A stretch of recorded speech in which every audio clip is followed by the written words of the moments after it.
আমাদের রিবেদপুর ৫ নম্বর ওয়ার্ড। আমাদের এই স্কুলে কোনো খেলার মাঠ নাই। আমাদের এই স্কুলে পোলাপানের অসুবিধা। এই জন্যই আমাদের ইউনিয়নের সামনে ইলেকশন করবে চেয়ারম্যানই আমজাদ ভাই, উনি প্রার্থী। সে আমাদের গ্রামের জন্য সহযোগিতা করতেছে এবং উনি ছাত্রদেরকে উৎসাহ দিছে, মাস্টারদেরকে উৎসাহ দিছে, দিয়ে একটা বেকো আনছে কিছু মাটি কাটার জন্য, একটা পোলাপানের খেলাধুলা করার জন্য, মাঠটা একটু সমান করার জন্য কিছু মাটি কাটতেছে। এবং উনি আমাদের এই জল অঞ্চল, এটার আমাদের রাস্তা নাই, চলাফেরা করতে অনেক কষ্ট, কিন্তু আমজাদ ভাই সে জায়গায় জায়গায় খোয়া ইট দিয়ে দিয়ে গাড়ি রাস্তা চলার জন্য অনেক কষ্ট উনি করতেছে। ইনশাল্লাহ আমরা ওনাকে সামনের নির্বাচনে আমরা জয়যুক্ত করব, এই নিয়ত করছি আল্লাহর কাছে। আজ রিফাতপুর সরকারি প্রাথমিক বিদ্যালয়ের সামনের যে মাঠ ভরাটের কাজ শুরু হয়েছে, বিগত অনেক চেয়ারম্যান মেম্বার অনেকেই গেছে, অনেকের কাছে আমরা বলছি, কেউ কোনো কর্ণপাত করে নাই।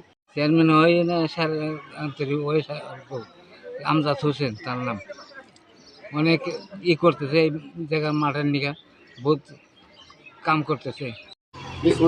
আসসালামু আলাইকুম।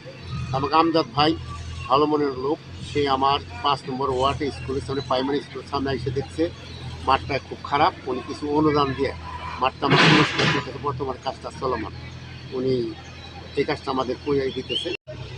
রিফাতপুর সরকারি প্রাথমিক বিদ্যালয়ে আমি যে কোনো সময় এই গত ১ মাস আগে মনে আসছিলাম চিফ গেস্ট হিসেবে, ক্রীড়া প্রতিযোগী। সেখানে দেখি আসলে খেলার মাঠ নাই, মাঠ আসলে পর্যাপ্ত পরিমাণ কোথাও নাই, অনেক হালকা পাতলা। তো এখানে একটা জায়গা আছে দেখলাম, ওই হিসেবে এরা দাবি করলো যে যদি সংস্কার করা যায়, মাঠের এই সাইডটা যদি একটু মাটি ভরাট করা যায়, তাহলে মাঠে হয়তো খেলার উপযোগী হিসেবে ছেলেরা খেলতে পারে। তো আমিও আমার ক্ষুদ্র অনুদান দেওয়ার চেষ্টা করি এবং আমি প্রতিশ্রুতি দিই যে ঠিক আছে, এখানে আপনারা মাটি তুললে পরে যে টাকাটাই খরচ হবে আমি আসলে দেওয়ার চেষ্টা করবো যতটুকু পারি।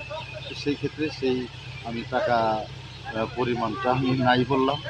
তো ওনারা মাটি ভরাট করতেছে, মাশাআল্লাহ এখানে শেষ হয়ে যাবে 2 দিনের মধ্যে। তা আমি যতটুকু পারি আমি দিয়ে দিয়েছি, কিন্তু আমি ফিগারটা বললাম না। তবে আরও যত ধরনের উন্নয়নমূলক কাজের জন্য আমি কোনো গল্পে বিশ্বাসী না, আর কারো সমালোচনা করতে চাই না। আল্লাহ পাক যেন সবাইকে হেদায়েত দান করে। আমি আমার কাজ, আমার চিন্তাধারা থেকে যতটুকু করার আমি করে যাব। মানুষের পাশে যেন আমি থাকতে পারি, মানুষ যেন আমার পাশে থাকে, সবার দোয়া চাই। আল্লাহ হাফেজ।